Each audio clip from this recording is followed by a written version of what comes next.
Well, this specific story, I mean, if I go back to the beginning, this really started in 2019 when I heard on our own newscast about a woman who had left her child at Grady Hospital. She says she didn't abandon her son. She says she left him with a note.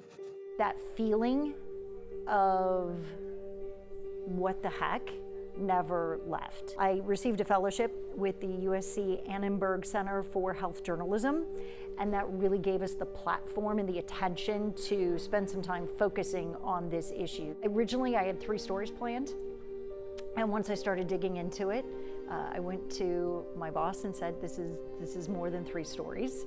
It's probably more than the 10 that we've done. I was alerted to some internal memos and even a letter that was written by the Georgia Advocacy Office saying, we have got to do something about this. We quite literally are failing our children. There was this belief that if these children were abandoned or relinquished, they were going to all of a sudden get magical access. And sadly, as I've continued to follow the stories of these children and of these families, that's not the case. There is no magic wand. We just are shifting who's paying for the struggle, which really goes to show how we need to be meeting these needs so much earlier on, truly wrapping around these children and these families and realizing that not only do we have to meet the kids' needs, but we have to meet the parents' needs, because if the parents can't be there for the children, then that's just one more way they're going to fall through the gap.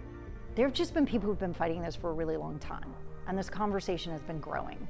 And if these stories can help amplify that message and raise awareness and let people know that this really is a thing and that this really is happening and that it doesn't need to happen. I mean, that to me, that's the important thing. This doesn't need to happen.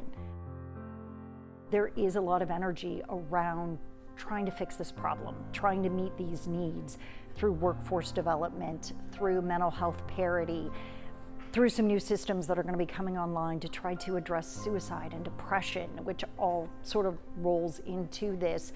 And we've created on our resource page, you know, this is always going to be changing, but we're going to try to keep up with the legislation in this next session and put on our resource page all the bills that are introduced that relate to this subject. It's not that we're saying those are the solutions. It's not that we're saying these are the best ways to go about it, but we're putting them there so that the community can read it and discuss it and educate themselves on it, and then they can go tell their lawmakers what they think about each of these items. I think part of it starts with community. I mean, I spoke with one mom who, there's some walls that she started to paint, but because she had to focus so much attention on her child and trying to keep a job, that the walls just didn't get done. So I think just that call to action, if you have a friend, a family member, you hear one of these stories and you think, I can help with that. I can do something there. I can pick up a paintbrush. I can get to know that family and build a relationship so that maybe I could give that mom a break. I think if you look, you're going to find a way to help.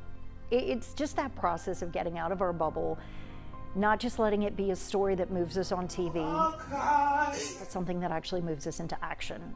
These families have made themselves so vulnerable to us, and I think it's time that we make ourselves vulnerable to them.